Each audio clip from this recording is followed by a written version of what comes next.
in focus as we continue and looking at nominees for the position in the Crown Court. South Africa is, of course, in that process, and I'm joined by News 24 legal journalist Karyn Maughan, who was at those proceedings. Karyn, good evening, and thank you very much for your time. Of course, we're leading in the headlines with the 8 that are nominated for the position of Chief Justice. However, there are other vacancies at the Crown Court that have not been, I suppose, getting as much attention. Well, the Constitutional Court is looking at having 5 vacancies, of course, because of the retirement of Justices Sisi Kampepe and Chris Jafta. We know, of course, in April that the Judicial Service Commission had interviews to replace 2 of the vacancies, but unfortunately, because of the way in which those interviews were conducted, CASAC took them to court, and they basically agreed to rerun the interviews, and that is what has happened today. And just in the last hour or so, the JSC announcing a short list of 5 justices for those 2 vacancies, which is basically essentially the same short list that it put forward in that disputed process, which CASAC took to court.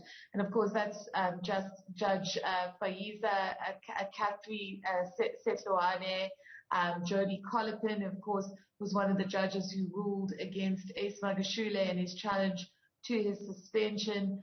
Judge Ranaka Matopo, who has been acting on the Constitutional Court bench for quite some time. Judge Bashir Valley, who of course is at the High Court in Gauteng. And Judge Molamela, who is the former judge president of the Free State, has been acting in the Supreme Court of Appeal and has acted in the Constitutional Court, a former prosecutor who is quite highly regarded in terms of her very impressive CV and the work that she's done as a black female judge, particularly with regards to really pushing the envelope in a judicial and legal environment that is fundamentally quite misogynistic. So, while it is, some of the names on that list very impressive, there will be, of course, question marks raised over the absence of David Unterholter, who's an advocate regarded as one of the brightest legal minds in South Africa, and of course Alan Dodson, who has a strong history with land claims cases, one of the first judges in the land claims court in South Africa. Both of them excluded after that interview process, and CASAC at this point electing not to comment in its reaction to what appears now to be the exact same shortlist that it had contested legally over in the last few months. How did they perform during the interviews? I mean, did they perform any differently? Because one would say it was a waste of resource. Why did we have to go through all that process and still get the JSE saying these are the most capable and most qualified to be in this process of being shortlisted? I think there's going to be a lot of analysis over the next few days. There was a lot of discussion within the JSC over the fact that both Advocate Alan Dodson and David Unterholter were white men, and whether the JSC felt that because of their demographic identities and the privileges attached to them, whether it would be appropriate for the JSC to nominate them. Of course, both of them raising the issue that the Constitution encourages diversity on the bench and encourages a wide range of skills and aptitudes so that it can produce the best possible judgments, but that does not appear to have swayed the JSC in making that determination. Judge Valley coming under some fire to a degree over the fact that, according to the General Counsel of the Bar, 45% of the judgments that he has given that have been taken on appeal have been successfully overturned on appeal, and he had quite a strenuous engagement over those questions. Also other questions over judgment related to Eskom, in which he had reportedly not looked at certain or made a mistake in regards to certain key documents that, those questions were not pursued because of the fact that he wasn't given appropriate warning of them. But essentially, there will be questions raised over maybe potentially his selection on that list over the other two candidates. Of course, the absence of Judge Daya Pillay from this process is also deeply unfortunate for the JSE. She, of course, came under considerable fire over her long-standing friendship with Minister Karyn Maughan, who she had known during the anti-apartheid struggle. And, of course, her decision to not accept the sick note that Jacob Zuma's lawyers offered when he did not appear in court. I think at one stage she was asked whether she had not, she had shown appropriate empathy towards him in asking that he hand over a more acceptable sick note because of discrepancies in the dates.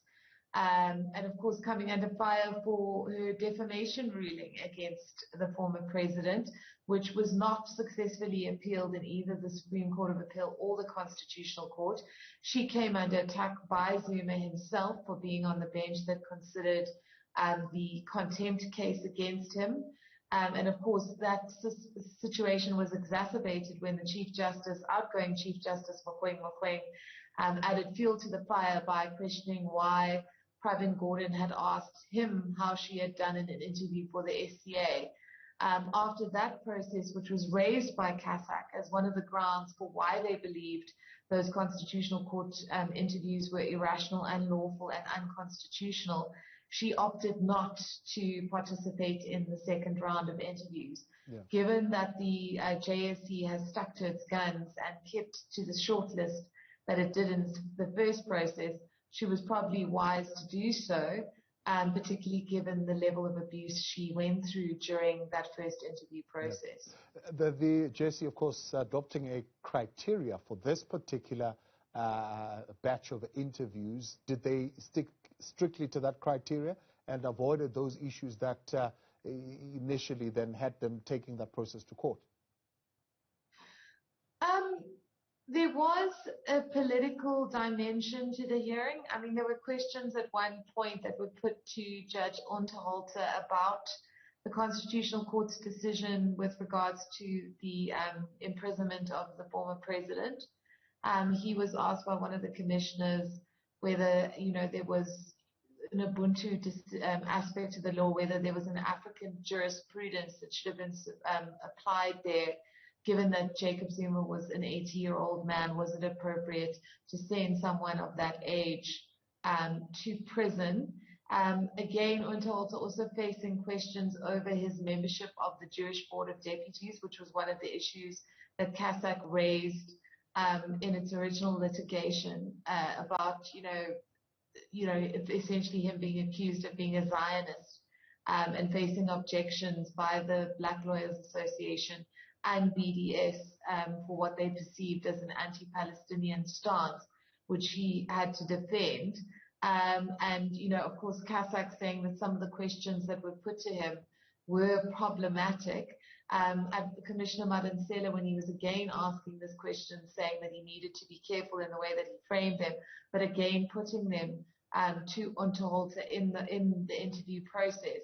But generally, one has to say that these interviews were far more subdued than the previous ones, where at one stage Commissioner Julius Malema was actually, in fact, raised his voice to Judge Pillay and called her an activist judge who was unfit to serve as a judge, and using quite strong and one would argue very undeserved language in relation to his addresses to her. There were also objections raised by CASAC in the litigation as to the treatment of Judge Catherine Setlawane, who was asked about a dispute or a complaint leveled against her by a clerk in 2019 or prior to that, which had actually been resolved, and which, she had been cleared of any wrongdoing, but it was still used as a basis to raise questions about her quote-unquote temperament that appeared to be quite fundamentally misogynistic.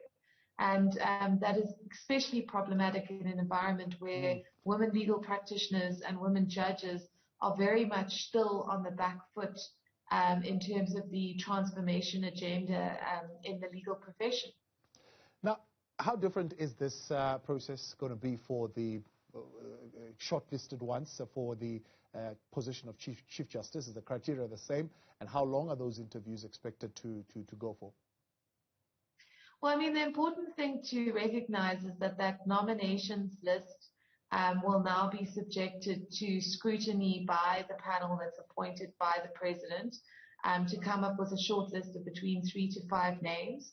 That panel will also consider objections to some of the, to whether there are objections to some of the names on that list, given that they include 2 individuals, Judge President John Hlophe and Advocate Busisiwe Mkhwebane, who are both facing potential impeachment because of allegedly, in Hlophe's case, trying to influence 2 constitutional court judges to rule in favor of Jacob Zuma, and in Busisiwe Mkhwebane's case, her alleged dishonesty in the South African Reserve Bank matter, her alleged bias, fundamental apparent misunderstanding of the law and her own role, alleged incompetence. One would expect that they would not be put on the short list that the president would then have to consider. Once he considers that short list, I think he will then come up with about 3 names of prospective candidates who will then be interviewed by the Judicial Service Commission. And from the interview process, he will then ultimately make his selection as to who the next Chief Justice should be. Do you think the president will be tossing and turning on whether or not to include those 2 names of the Judge President of the Western Cape and Busisiwe Mkhwebane amongst the list of 3? I think the panel will take them out of the short list that he's asked to consider. I don't think that there's any chance that those 2 will be on the short list that comes before the president. I think the odds-on favorites at this point are, of course, Deputy Chief Justice Raymond Zondo, the Supreme Court of Appeal President Mandisa Maya, Gauteng Judge President Dunstan Lambo, and, of course, Justice Mbuyisile Madlanga from the Constitutional Court. All 4 of those, I think, are very likely to be shortlisted and may well be the judges that are finally interviewed for that position. But I don't see, Busisiwe Mkhwebane or John Hlophe, even their names even coming before the president, to be honest, because they certainly, as a number of legal commentators have said, cannot be said to fit within the parameters of fit and proper criteria that need to be so important in determining whether someone should be considered for the next to replace Mogoeng as the leader of the South African judiciary. Karyn, appreciate your time. Thank you very much for joining us tonight. News 24 legal expert there, Karyn Maughan, and thank you for bringing light into the subject on these particular matters.